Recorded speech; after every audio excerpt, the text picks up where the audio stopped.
Display പൊട്ടിയ phone എത്ര നാളിങ്ങനെ കൈക്കൊണ്ട് നടക്കും? ഒന്ന് നന്നാക്കിക്കൂടെ? ഈ ചോദ്യം സ്ഥിരമായി കേൾക്കുന്നവരാണോ നിങ്ങൾ? എന്നാൽ നേരെ വിട്ടോളൂ റോയൽ കൊച്ചിൻ മൊബൈൽസിലേക്ക്. Hardware and software services, unlocking services, chip level services, അതുപോലെ തന്നെ വാട്ടർ ഡാമേജ്, ഗ്ലാസ് റിപ്ലേസ്മെൻറ്റ്, ഇങ്ങനെ എല്ലാവിധ സർവീസസും സാധാരണ ഫോൺ മുതൽ ഐഫോൺ വരെ നിങ്ങൾക്ക് 30 ദിവസത്തെ service വാറണ്ടിയോടെ ശരിയാക്കിയെടുക്കാം.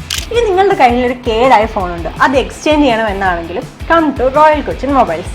So no more breaks, only royal Cochin mobiles. Mattoor saint George Yakobaya Suriyani പള്ളിയുടെ പ്ലാറ്റിനം ജൂബിലിയുടെ സമാപന സമ്മേളനം നടന്നു. മറ്റൂർ സെന്റ് ജോർജ് യാക്കോബായ പള്ളിയിലെ പ്ലാറ്റിനം ജൂബിലി സമാപന സമ്മേളനം വലിയ മെത്രോപൊലിത്ത അഭിവന്ദ്യ ഡോക്ടർ എബ്രഹാം സെവോറിയസ് ഉദ്ഘാടനം ചെയ്തു. അങ്കമാലി മേഖല സഹായ മെത്രോപൊലിത്ത മാത്യൂസ് മോർ അന്തിമോസ് അധ്യക്ഷത വഹിച്ചു. ബെന്നി ബെഹ്റാൻ എം പി പ്രഭാഷണം നടത്തി. റോജി എം ജോൺ MLA, സഭാ secretary Jacob D Mathew, Kalady ഗ്രാമപഞ്ചായത്ത് president Shejan Thottappally, reverend father Jacob Manjali, reverend father Bijoy Palatty, വികാരി reverend father Varghese Kaithaparambil, reverend father Eldhose Kulangara, reverend father Don Paul, സഭാ മാനേജിംഗ് കമ്മിറ്റി അംഗം ബേബി കാക്കശ്ശേരി, ഗ്രാമപഞ്ചായത്ത് member CV Ajesh, KT Eldhose, ട്രസ്റ്റിമാരായ KI കുര്യാക്കോസ്, TP കുര്യാക്കോസ്, ഭദ്രാസന കൗൺസിൽ അംഗം വർഗീസ് എബ്രഹാം തുടങ്ങിയവർ പ്രസംഗിച്ചു. News bureau, Kalady.